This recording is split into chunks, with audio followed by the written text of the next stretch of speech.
This is Dan Dirk. This is Jason J. Lewis, the voice of Superman on Justice League Action. This is Mark Wade, writer of Superman Birthright. And you're listening to The All Things Kryptonian podcast, including Superman and Supergirl. We discuss games, movies, cartoons, TV shows, and comics. Find us on Facebook, Instagram, YouTube, and Twitter. So let's talk about Superman, of Metropolis. I'm going to say the Man of Metropolis. I don't know why, but Superman Metropolis number 2. We're back at Future State. It's been a while. We've been kind of teasing it, but man, has so much DC stuff happened. So much. I feel like this book is almost not relevant anymore because they're talking about Jonathan, and I'm thinking, where's Jordan? Well, Jordan's on TV. Jonathan's the only one in the book. For now, until we get some story of like another Earth where he has twins. You know? No, this is true. This is comics. Especially once we get into Infinite Frontier. You know, that'll be interesting to talk about. It will be. But how? So let's. So do you want to start with Superman, Man of Metropolis? Yeah. That's the one you've read? Yep. I have been behind, which doesn't really happen, but man, just, you know, honestly, I don't want to be all dour here, but ever since when my grandpa died, like, I just feel like everything for me just kind of slowed down. It just kind of, it took me aback, and I've been so busy with a lot of stuff in life, I haven't even got to the shop. Like, I picked this up because I was out doing some other errands in a different part of town, and I stopped at a different shop, and I got this. So it's like I haven't even got to pick up my regular poles or anything. Plus, you know, February was a rough month. We had a lot of weather. Oh my gosh, I don't think I left the house snow. for like a week and a half. And February's a short month. Right.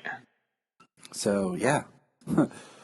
But Superman, Man of See, I'm doing it again. I just need to stop talking. James, help. Yeah.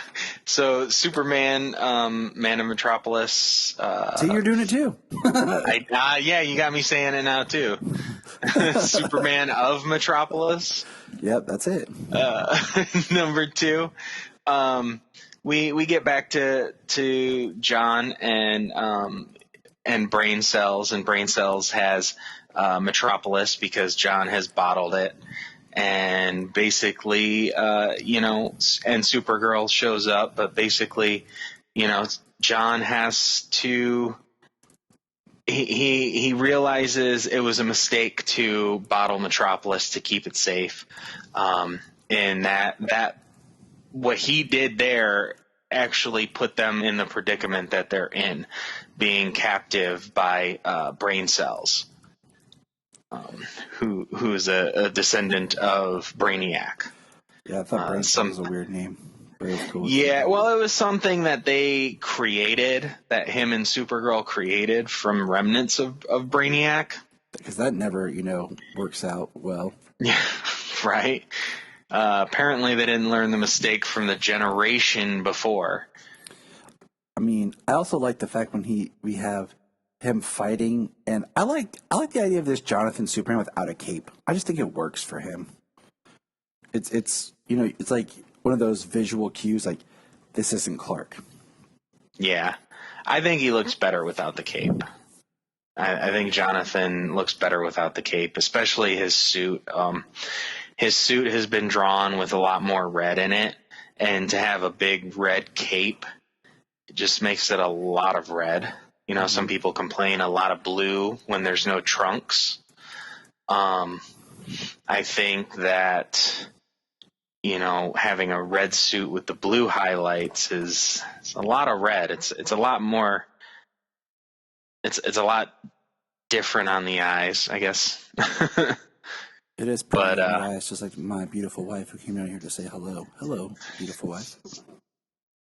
Hello. James says hello. Hi, James. But I totally agree. Like, just, you know, I feel like recently in the main Superman comic, it's been more and more blue. and in John they're using more and more red, and I think it works. Yeah, absolutely. And yeah, no no trunks, no cape. Clark is good, no trunks. John is good, no cape. Mm-hmm. So in this issue, and by the end of the issue, after he rescues Metropolis, he returns Metropolis and grows it back to normal, puts it back where it belongs, and admits that he made a mistake and wants to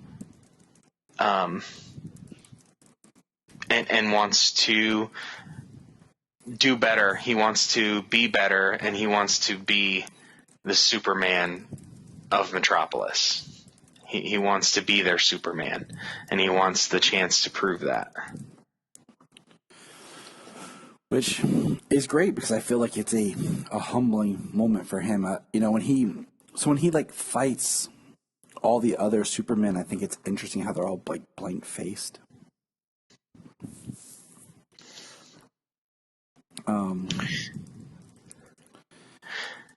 Yeah, the different suits, the different eras of Superman that he faces off against. That was pretty cool. But he knows that it's, he comes out the other side. He knows that it's not them. Although they represent some different times, and it was kind of cool. It's kind of cool to see that. There's specifically the Superman who from the 90s who died at the hands of Doomsday.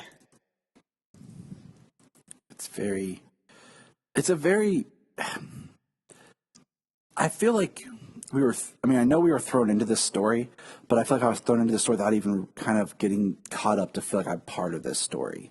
Like, I like this character. I like where they're, with John, and we have, Supergirl. I like Supergirl's costume, everything. But I still feel like it could have been fleshed out a little bit more to where I feel like I really understood him, the world, what had happened. It's almost like I feel like it's like if you were watching an episode, like you turn on an episode about 15 minutes in and then shut it off 10 minutes before the end. You know what I'm saying? Right. Well, so Future State is kind of like, it's time down the road. It's literally in the future, and it's a point that some stories can get to in different on different Earths at different times. So people can develop stories that get us to that point that we see, that we've read about in Future State, or they can do something else. That's kind of like what they want, what the idea of, I guess, Infinite Frontier is. It's true. We'll get there. Yeah.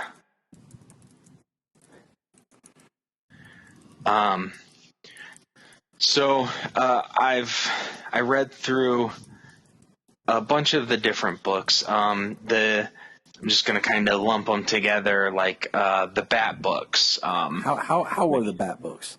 Like I said, I'm behind, so just take it away. So the Bat books are kind of cool. It's kind of, what I can tell you is, like, you've been watching Batwoman, right? Yep. Okay, so the parallel with the distrust of the Crows and stuff like that, and the privatized police force type deal. I mean, that's what the Magistrate is in the Bat books. Gotham is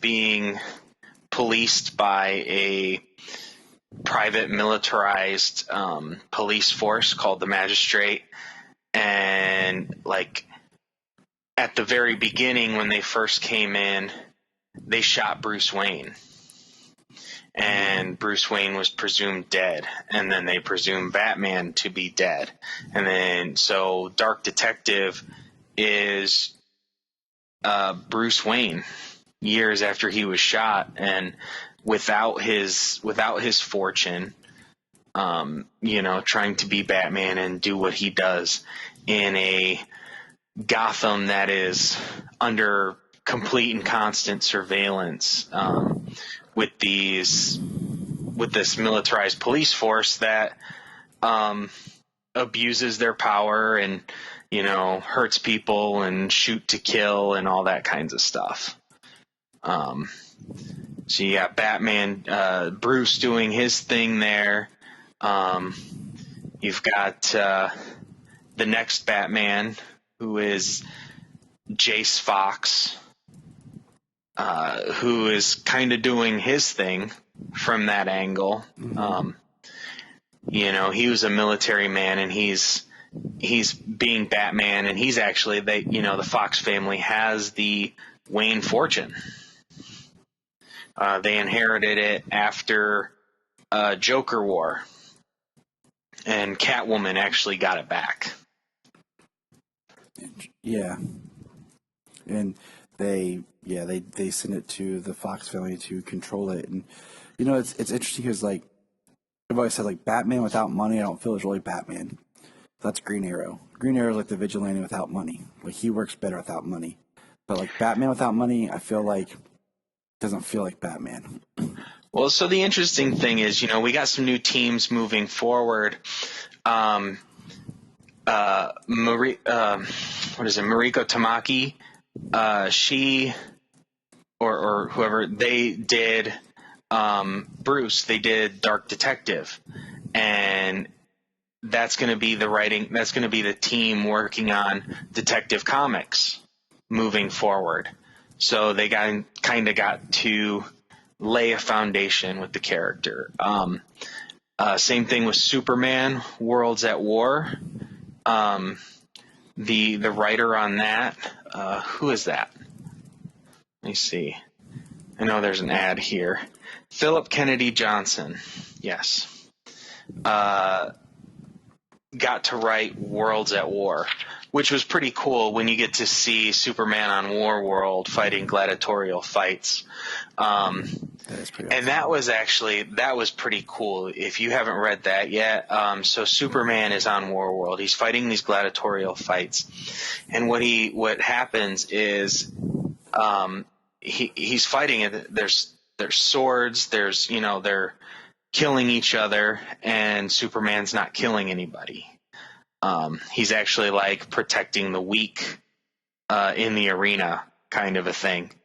And he dies, and Mongol brings him back to life. Mongol says, "How many times?" He says, "I will break you. How many times can I kill you and bring you back until you bend to my will?" Deep. And at the end of the story, the crowd is cheering, or the slaves are cheering, and they're all holding up their broken chains. So he's breaking as many chains as he can. No matter how many times he's killed, he won't let Mongol break him, and he is fighting for the slaves and trying to free and break all the chains in War World. That's cool. That's interesting. I've always said I think Mongol would have been a great like crossover event for the Arrowverse. Have Mongol show up, takes a human disguise. He appears like in an episode of each show, kind of does something to pick out the people, and then all of a sudden they all get pulled onto World. I cannot ever say that. World. Yeah, it's the alliteration. Man, I just can't. Yeah, that would be pretty cool. You would do everything in kind of a different set. More of a alien, more of a gladiatorial prison type setting. Where they're held captive and then they fight each other. I think your sets would be a little more limited than you trying to do like multiple alien worlds and things like that. Just have them in an arena. Like, it would be, it's almost like a bottle episode in the sense of, like, it would just be your main cast, like, in an arena. Right. So yeah, that was pretty cool. And the backup stories, I mean, like for War World, those were interesting. Mr. Terrific was doing something, sending a message through a time loop, through time and space. He actually the message he received in Superman of Metropolis #1. The message he received that he was trying to figure out what was going on is he sent that message to himself. Interesting. So, yeah, that one was interesting. I'm actually fairly certain that that Mr. Miracle has a book coming out within the next few months. So that may have something that may tie into it. The Midnighter storyline, that was even that was on War World too, and that was interesting because that guy was in a time loop paradox where he kept sending himself forward in time, trying to break the loop. So part of the thing with Future State is nothing was wrapped up.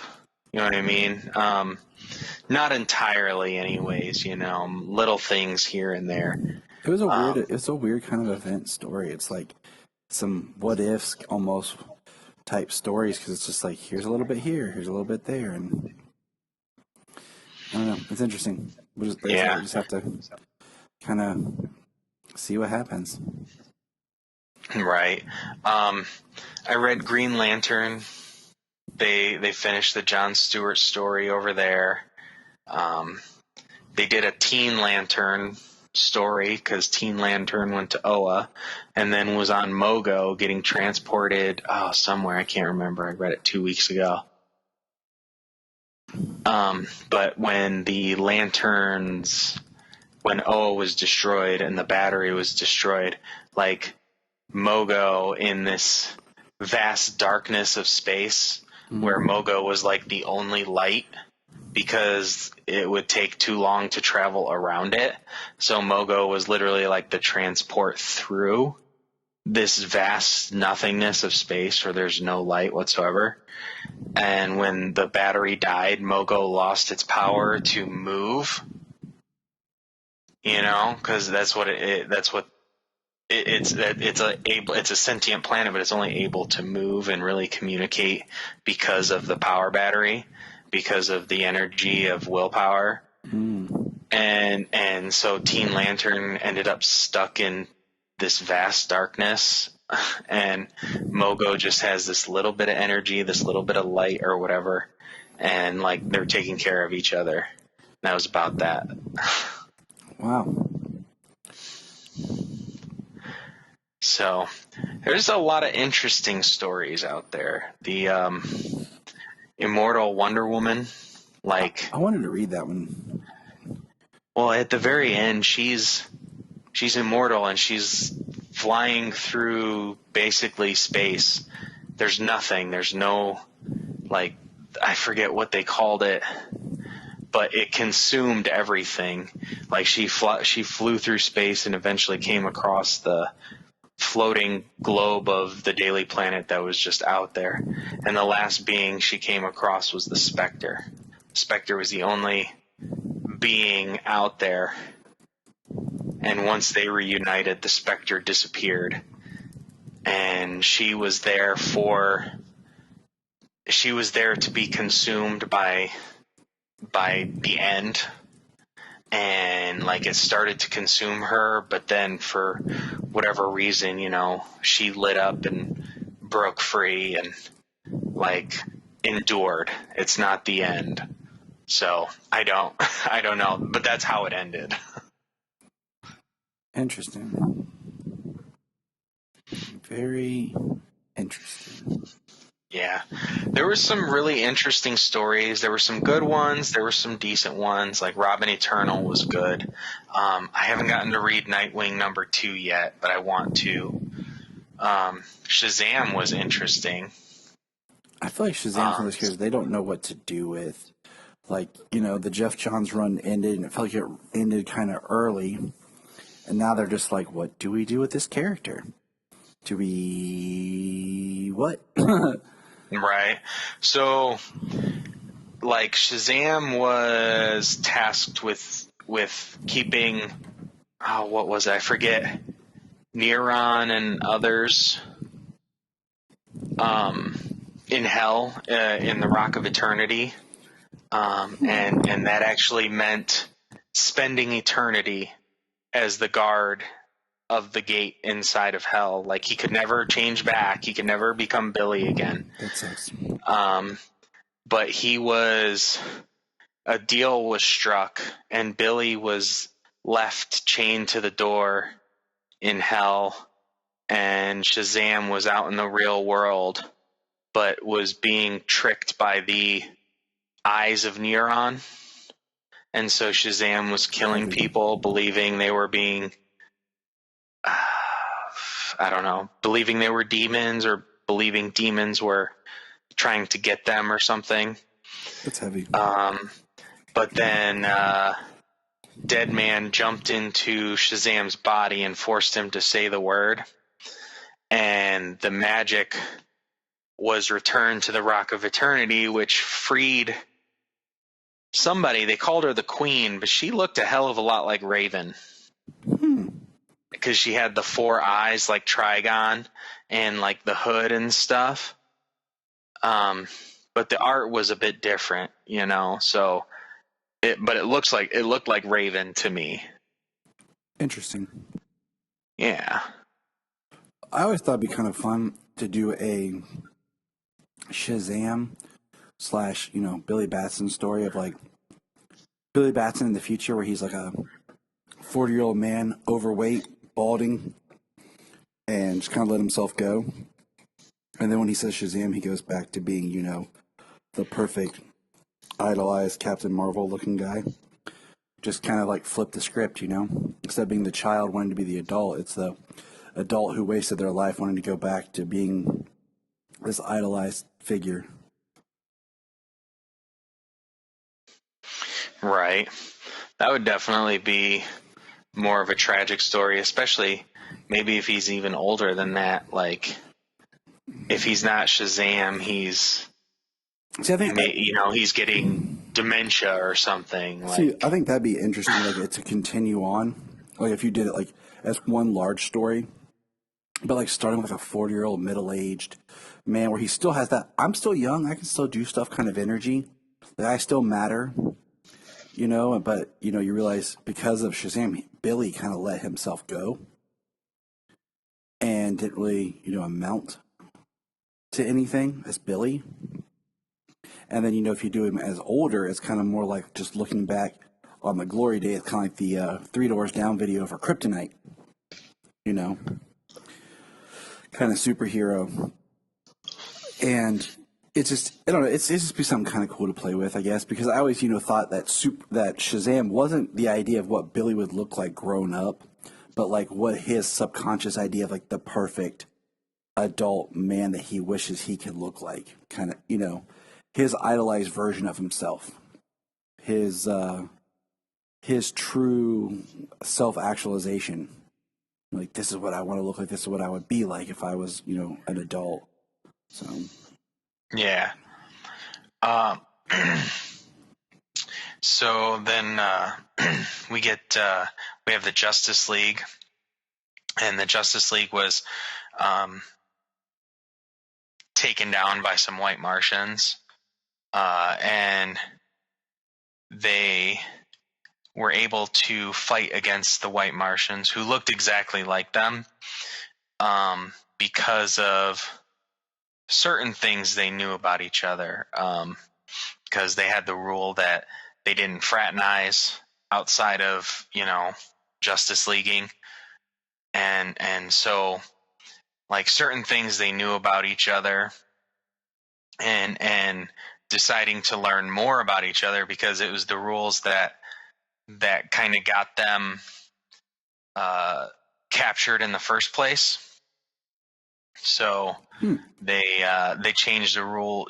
They start talking to each other, learning about each other, and so when they go back to fight, like, they have to use the things that they know about each other to be able to differentiate who the bad guy is and who's not.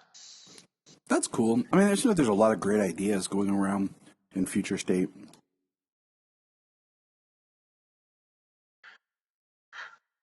I feel like part of it's because they had a lot of new writers in, some fresh blood. Yeah, it's interesting them being able to say, like, hey, we've got an idea of where the story could go, so here's something that we could potentially get to, but and then go back and pick up from where we left off and move and keep moving forward. Exactly. Exactly. What else you reading, James? Anything else got your attention going with Future State? Did you read the second Wonder Woman with Yara? Right, Yara. Yes, I did read that. I'm actually trying to think about it. The character is fun. That's how I felt reading the first one. I was like, man, I like this character. And then the story that I was given, I was kind of like, I feel like I don't quite get this. Like I'm just not following. Like, I feel like this is a story. I guess it's kind of like a hook, like, oh, here's this. And then I'm like, okay, now I need more. Show me more. Yeah, that's definitely it. We get no origin for Yara in this. Last we saw, Cerberus showed up because she because of her impatience. She's in the underworld, and she's there to find a friend, find somebody she fought alongside, and somebody who died, and she doesn't want to let her go. And it was a battle on Themyscira, and her friend died saving her life, and so that's why she feels bad. So she goes to get her out of there, to get her out of the underworld, and just things ensue. They're fighting, trying to get out of there, and the cave collapses, and she has to leave her friend behind, and she's pulled out by the Amazons. And they all look to be wearing similar colors and similar garb as Yara does. Almost makes you wonder, like, this is a different tribe, like a different group of Amazons, like a different sect. Yeah. Interesting. I can get behind that. That's cool. Yeah. So she comes out. They pull her out. So this was like a quest for her, to go get her friend, and there was only a certain amount of time, and she got pulled out. But yeah, that's just the beginning. Like, we get a little bit of her, we get some of her character and how she is, how she acts, a little bit of history. She fought on Themyscira, and You know, we know that, and we know that a friend died protecting her. And that's all we get of her. So, I mean, she's an interesting character, and I'm looking forward to reading more when her book starts to come out. I'll definitely read her book. Because I just think she seems like a great character, and it has that sense, kind of like Superman of Metropolis does, where there's a sense of familiarity with it, but at the same time, it feels new. Yeah, she's definitely like, she's a Wonder Woman of our time. She doesn't seem like she was an Amazon who was on Themyscira for, 2,000 years or whatever. She feels like she's a younger woman who's more of a contemporary than a contemporary peer than some woman who lived on Themyscira, like Diana and even like Nubia. These characters lived on Themyscira for so long. Like, she doesn't feel like a character who is entrenched in all of that tradition from the Amazon since the inception of Wonder Woman. You know what I mean? Mm-hmm.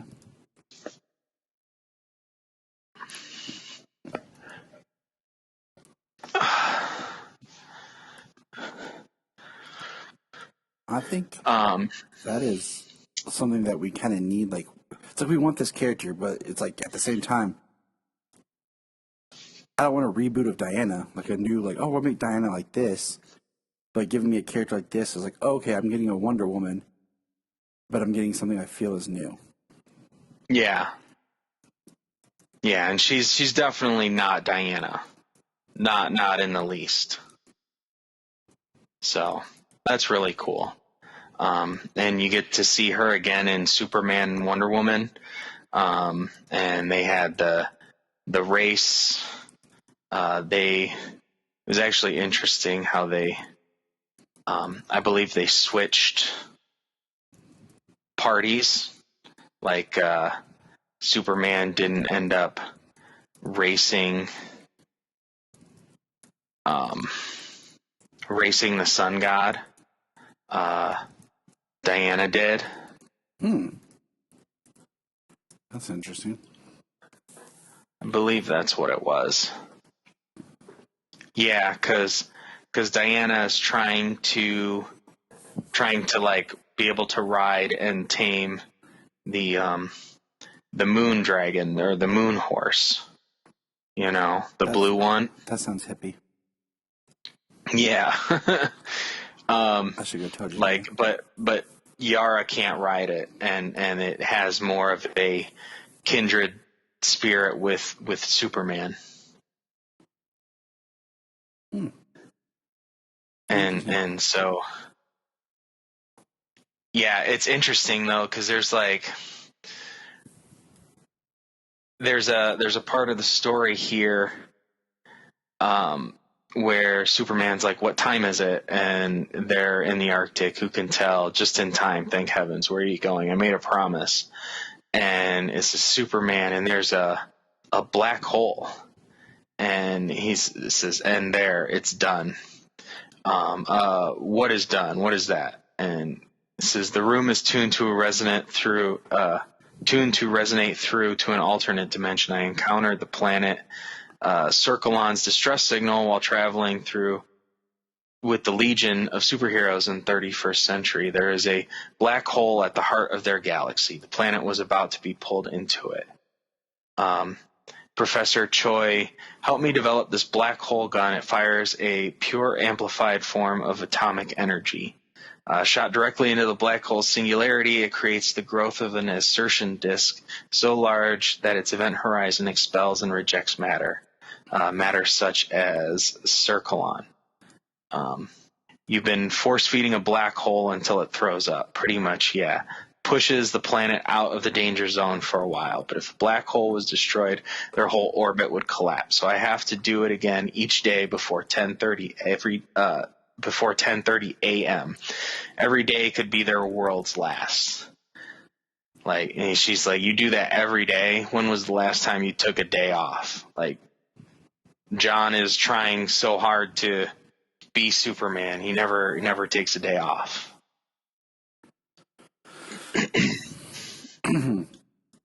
Yeah, we're all a little sick. Thank you, Ohio.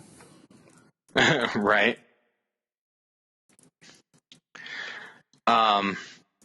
So yeah, actually, Superman goes to race the sun god because Solaris is out there out in space, and he has red solar radiation, and so Yara decides to fight Solaris by using the weapon, or by using the gun, the same atomic gun that Superman uses for the black hole, and she fires it on him, on Solaris. And she turns him blue. Turns him from a red dwarf to a blue star, to a blue giant. So hot that they exhaust all their hydrogen. What's funny is every time you say Solaris, and you say like black hole, I just start thinking black hole sun. Like, nice. I'm like, yeah, black hole sun. But that's funny. Yeah. So after she changes Solaris into a blue star, his red solar radiation effects leave the area, and Superman returns to full power. And so he races the sun god under his own super speed, his own flight powers, and he goes way faster than the sun god. And the sun god is talking, I could make them burst, make you explode like a piñata, talking about Superman cells by using the sun to kill Superman. And so Superman flies at the sun and literally punches the sun and knocks the sun god out. That's nice. It's heavy. Yeah. And in the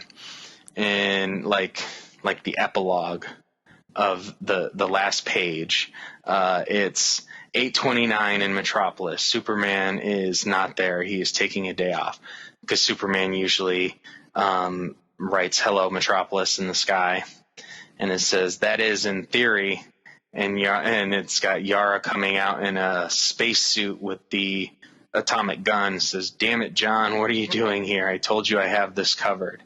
He said, "Yeah, I know. I just figured breakfast." It said Superman and Wonder Woman in the planet's finest. And it says, "Good morning, Earth." And they're having coffee and donuts together. I like that. Planet's finest. Mm-hmm. I don't know why donuts sound really good right now. It's always that late night sweet tooth. Yeah, we have a great little, like, mom and pop's, like, high quality bakery right here. And Jania, like, wanted me to go get donuts earlier, but she didn't, like, say it. She kind of, like, passively said it. So when I didn't come back home, she's like, "Where's the donuts?" I'm like, "I didn't get any." Oh. And she's like, "Oh." And I'm like, "Why didn't you just say, hey?" Bad Tyler. I know. Bad Tyler. Yeah, no, so it's cool. This episode was this issue was really cool. Seeing that in the future, Yara and John have a good relationship, friends, maybe working partners. We'll see what happens. but she is willing to take over the duties, like that duty for a day, so that way he can have one day off. It's like that Superman story where, everyone kicks into overdrive and does a bunch of stuff so that Superman doesn't have anything to do, and he's like, man, the world's at peace, and he doesn't realize, like, Batman and Wonder Woman and Flash are doing so much stuff. Yeah, that was that was an Action 1000 story, wasn't it? Yep, to kind of give him a day off.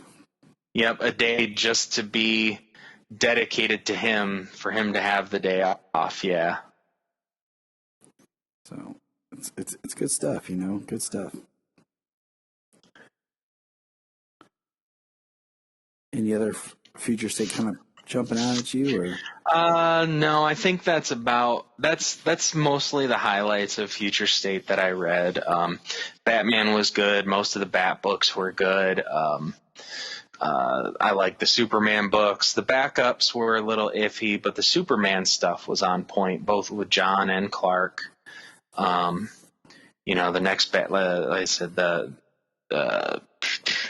Wonder Woman was good. So it'll be interesting to see where we go. We're gonna get some of these writers. We might see some of these stories in the future. I'm curious if they'll do something like, if this is popular enough that they'll kind of do some sort of retconning, in the sense of, we find out that this whole thing was an alternate Earth. This is all like future of an alternate Earth, so that they can continue these stories with these people and then not have it conflict and then cross over later or something. Yeah. So for the most part, Future State was pretty good. I enjoyed most of everything that I read. Not too much was a chore, you don't want your reading to have to be a chore. Been there, you keep reading because you're like, I gotta support this, my character, but you're not getting the joy out of it. You're just like, okay, let's do this. Right. But all right, man, sounds great. I'm glad we were able to kind of, we wanted to do more with Future State, but just time's gotten away from us. And like we said at the beginning, there's been so much things happen in DC with TV and film and everything that it's been ridiculously hard to keep up with everything, unless you don't have a life. And sadly, we have lives. So yeah, this is true. We don't get to read as much as we'd like. No, I don't. I mean, I'm happy to say I read most of Future State. I bought some books, and part of it was online. You got to do what you got to do. But we're not all made of money. I made a comment to Janine the other day. I was watching an episode of Big Bang Theory, and we were watching it, and they were sitting around just kind of like reading comics and hanging out. I was like, man, I kind of miss those days. And she got like really mad at me. I was like, no. I was like, I don't miss not being married to you with the kids. I'm like, I just, at times I miss my friends. We'd hang out and just like hang out in a room, be maybe eating or drinking something, and just reading comics. We'd stop and like maybe talk a little bit, but like you were just kind of chilled in the same room doing an activity and just, no stress. Just, I'm like, I don't ever get a quiet moment anymore. And I'm like, I miss my friends, and I was like, I'm not putting you down or anything.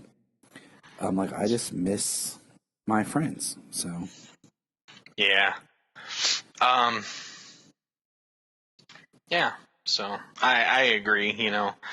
They were. Oh, what was it? Yeah, whatever. I was trying. I remembered an episode similar like that to the Big Bang Theory, and now I just can't recall exactly what I was thinking of. It's late. I lost it. Well, good listeners, this is Tyler and James signing off from the Future State, and the future state of us is that we'll probably be passed out here soon. So, good luck, good night. This was the Krypton Report, and remember, look up in the sky. Look up in the sky. Look in the sky.